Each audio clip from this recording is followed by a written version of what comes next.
Valentine's day এই দিনটা নিয়ে সোশ্যাল মিডিয়ায় অনেক গল্প হয়, কিন্তু আজ আমি যে গল্পটা বলবো সেটা হয়তো একটু আলাদা।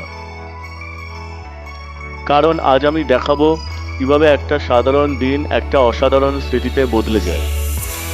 এই ভ্যালেন্টাইনে আমরা বড় কোনো প্ল্যান করি, কোনো বিলাসিতা না, কোনো ফ্যান্সি সারপ্রাইজ না, শুধু একটা অটো, একটা মেট্রো জার্নি, আর তিনজন মিলে একসাথে সময় কাটানো।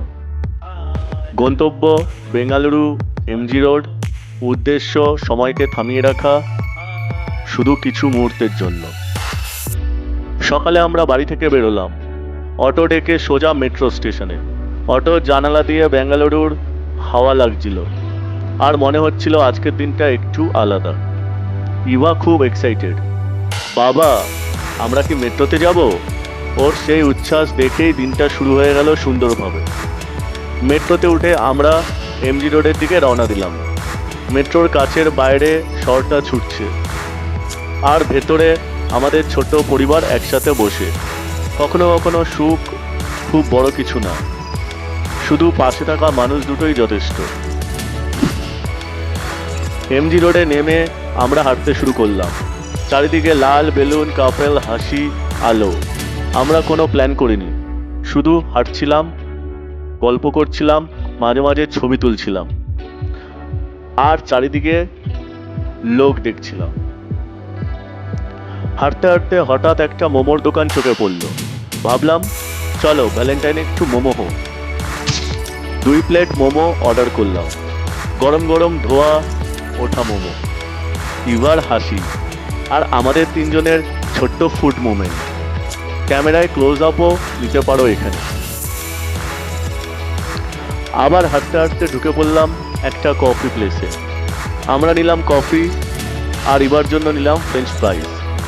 ঠিক তখনই দেখলাম বাইরে ফিল্ম শুটিং হচ্ছে। Camera, light, action. ইভা অবাক হয়ে তাকিয়ে আছে। আমরা ভাবছি, দেখো আজকের দিনটা সত্যিই সিনেমার মতো। এরপর হাঁটতে হাঁটতে দেখি রাস্তার মাঝে বিশাল একটা টেডি বিয়ার দাঁড়িয়ে, হাতে অনেক বেলুন। ইভা তো দৌড়ে গেল, আমরাও গেলাম। সেখানে আমরা ছবি তুললাম। একটা মুহূর্ত, যেটা হয়তো ছোট, কিন্তু অনেক বছর পরে এই ছবিগুলোই গল্প বলবে।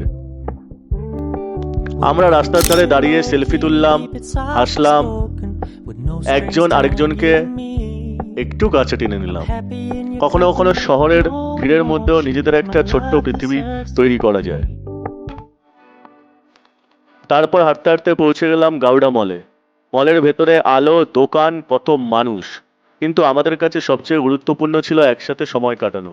এবার জন্য কিছু ছোট জিনিস দেখা, এদিক ওদিক ঘোরা, আর একটু বিশ্রাম নেওয়া। তারপর এলো দিনের সবচেয়ে স্পেশাল অংশ। আমরা গেলাম বারবিকিউ নেশনে ডিনার করতে। কোনো প্ল্যান ছিল না। গাওডা মলের ভেতরে ঘুরতে ঘুরতে এই রেস্টুরেন্টটা দেখলাম, তাই ভাবলাম বারবিকিউ নেশনেই চলে যাই। ডিনারে যা খেলাম তা খেয়ে আমাদের বেশ মন ভরে গেল। দারুণ খাবার ছিল, আর আমরা বেশ হাসাহাসি করছিলাম ইভাকে নিয়ে। আর হঠাৎ করে ওয়েটার একটা কেক নিয়ে এলো। হ্যাপি ভ্যালেন্টাইন্স ডে আমাদের জন্য ছবি তুললো, আর একটা প্রিন্ট কপি হাতে দিল। সেই মুহূর্তটা সত্যি বলতে একটু সিনেমার মতো লাগছিল। ডিনারের পর আমরা মেট্রো ধরে বাড়ির পথে রওনা হলাম। রাতের শহরটা বেশ শান্ত দেখাচ্ছিল। ইভা একটু ক্লান্ত, কিন্তু মুখে তৃপ্তির হাসি। মেট্রো থেকে অটো, তারপর আমাদের বাড়ি। দিনটা শেষ, কিন্তু স্মৃতি, ওগুলো রয়ে গেল চিরকাল। ভ্যালেন্টাইন্স ডে মানেই শুধু গিফট না, না দামি রেস্টুরেন্ট, না বড় সারপ্রাইজ। ভালোবাসা মানে একসাথে সময় কাটানো, একটা মেট্রো জার্নি, 2 প্লেট মোমো, একটা টেডি বিয়ার, আর পরিবারের হাসি। দিন শেষে বুঝলাম আমি খুব ভাগ্যবান, কারণ আমার পাশে রয়েছে আমার নিজের মানুষগুলো। যদি তোমাদেরও এমন কোনো ছোট কিন্তু স্পেশাল স্মৃতি থাকে, কমেন্টে জানিও। ভিডিওটা ভালো লেগে থাকলে অবশ্যই লাইক করো, শেয়ার করো, আর সাবস্ক্রাইব করতে ভুলো না। সো গাইস, দেখা হচ্ছে নেক্সট ভিডিওতে। ভালো থেকো।